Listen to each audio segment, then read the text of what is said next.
Hey guys, my name is Nick and welcome to my channel. Thank you so much for checking out this week's Shudder-day review because as I say every Saturday, I love hitting up the horror streaming service and finding my favorite films to recommend to you guys. And this is gonna be an especially fun video because I try to find a theme to cover for each month, and the theme for February is the great slashers of the 1980s. Yes, I know this is the subgenre that practically killed horror, but you know what? I love it. This is my comfort food. They are my go-tos. As sleazy and bad as some of these movies are, like this first title, I still have such a good time with them, and I can't wait to talk about why that is. Over these 5 Saturdays we have in February, I will be going over the Slashix collection on Shudder, finding my favorites to recommend to you. I am so excited. This is going to be so much fun, and I have plenty of channel information that I do need to address at the end of this video, so make sure you stick around until that.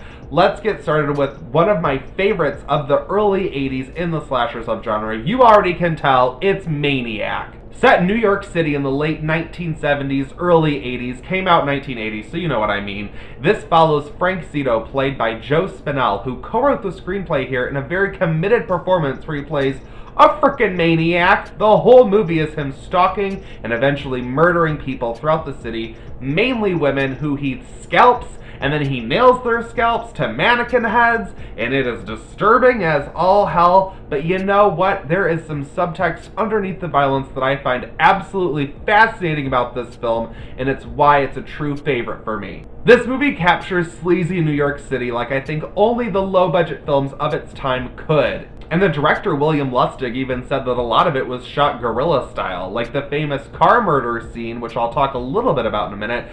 That was shot really quickly in about an hour, I heard, and they had to pretty much wrap it up and run. I just think on a filmmaking level, this film is so interesting because you can tell how low budget it is, but it still manages to pull off an interesting story, even though it's quite slim. There isn't much story here, but I think it's all in the details. What I find really fascinating about this film is that it really captures the portrait of a character that was the type of serial killer that was around and on the streets of New York City during those late 70s when there were so many prolific serial killers in America. Well, I think a lot of the information about those killers came out over the years. What I find really interesting is the way that this main character mirrors those actual real horrific killers, from the trauma inflicted by an abusive mother and the killer wanting to collect victims and having these weird trophies. It's the kind of stuff we've seen in real life, which is what I think makes it all the more horrifying. You know, slasher films, they get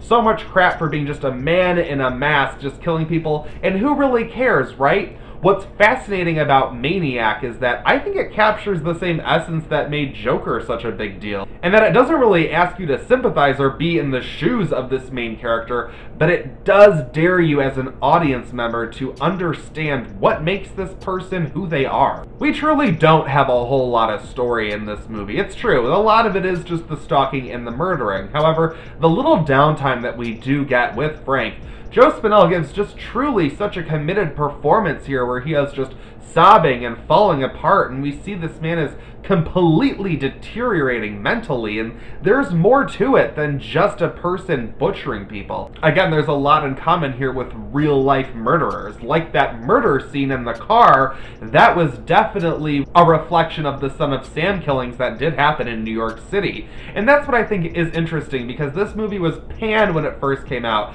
Anyone that loves film reviews, you probably know about Siskel and Ebert and their show sneak previews, and you can find the episode here on YouTube where they trashed this movie. I think Siskel walked out of it, said it was terrible. They did a whole special where they brought up a ton of slasher films, a lot of my favorites, and they said that these movies were just pure garbage. And like any decent rodent, I love my garbage, and I am going to defend Maniac because the main criticism of it is that it promotes violence against women, which is the summation of all of the arguments against the slasher films of this time. And a lot of them are sleazy and misogynistic, and I am not going to say that they aren't. They certainly are products of their time.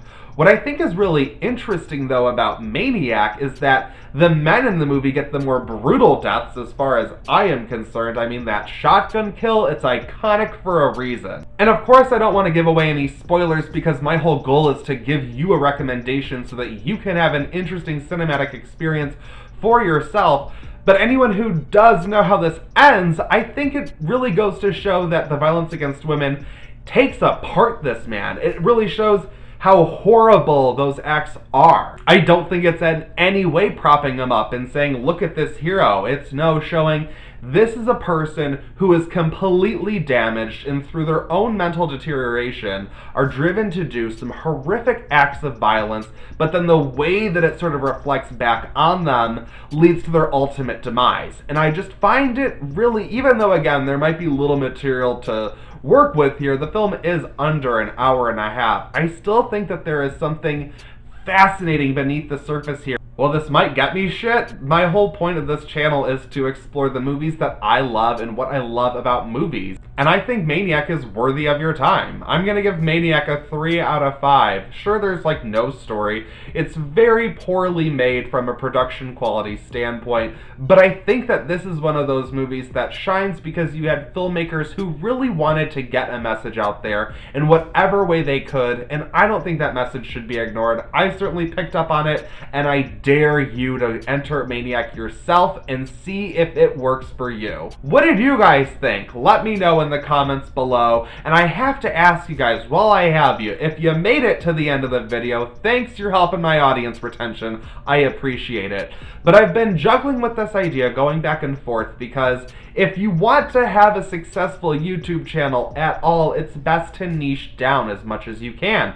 And I thought about having a pure horror channel and mostly focusing on horror films and shows in the whole world of horror, but I love all films and I love all television. I love it all. So I like to cover it all. Do you like the variety? Would you be more interested in seeing a more niched down channel? Let me know what you think, what you want to see from me as a content creator. I'd greatly appreciate it. Thank you so much for hanging out, sticking around on this channel. I greatly appreciate it. Hit those comments, let me know what you think, like this video, subscribe to watch this now, and I'll see you in my next video.